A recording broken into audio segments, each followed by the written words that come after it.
Hi friends, అందరూ ఎలా ఉన్నారు? అందరూ బాగున్నారా? అందరూ బాగుండాలి, అందులో మేముండాలి. మీ నంబూరు తరుణ్ శుభామణి. మా వీడియోలన్నీ చాలా బాగా అయితే చూస్తున్నారు.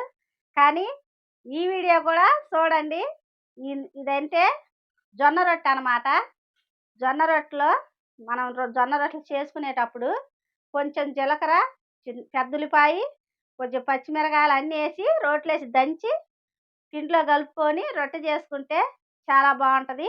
మనం తినటానికి కూడా చాలా రుచిగా ఉంటుంది నోటికి. ఇదిగో ఇలా ఉంటుందన్నమాట. చూడండి, ఇలా బాగా ఎర్రగా కాల్చుకుంటే మనకి నోటికి కరకర కరకరలాడిద్ది. అలాగా చేసుకొని తినండి. అంటే ఈ జొన్న రొట్టె ఎలా ఉందంటే చాలా బాగుంది, టేస్టీగా ఉంది, సూపర్గా ఉందమ్మా. సూపర్గా ఉందా? కానీ మీ కాలంలో తినేవాళ్ళు కదా? తినేవాడు. చాలా బాగుండిద్దా? చాలా బాగుంది. ఇప్పుడు మళ్ళీ ఫస్ట్కి వచ్చామన్నమాట. ఆరోగ్యంగా ఉండాలంటే ఇలాంటివి తినాలి.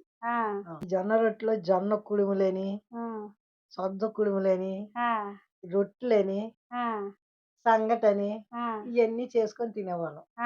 అప్పుడులో మా పుట్టింటోళ్ళు కానీ అత్తింటోళ్ళు కానీ అందరూ కూడా ఇలాంటివే తినేవాళ్ళు. కుడుములు కూడా చేసేవాళ్ళా? కుడుములు కూడా చేసుకోవచ్చు. చాలా బాగుంటాయి.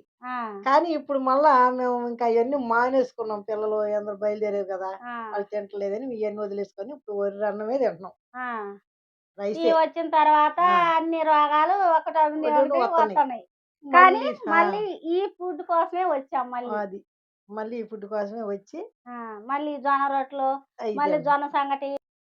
అబ్బా, ఏమున్నాయండి జొన్న రొట్టెలు, అసలు మామూలుగా లేవండి. అసలు మా శుభమ్మని ఏమేమి చేసిందో కానీ ఇందులో మామూలుగా లేవు. సూపర్ టేస్టీగా ఉన్నాయి. మీకు కూడా కావాలంటే మీ ఇంట్లో కూడా మీ ఫ్యామిలీ అందరూ కూడా సరదాగా ఇలా చేసుకొని తినండి ఫ్రెండ్స్. చాలా బాగుంటాయి.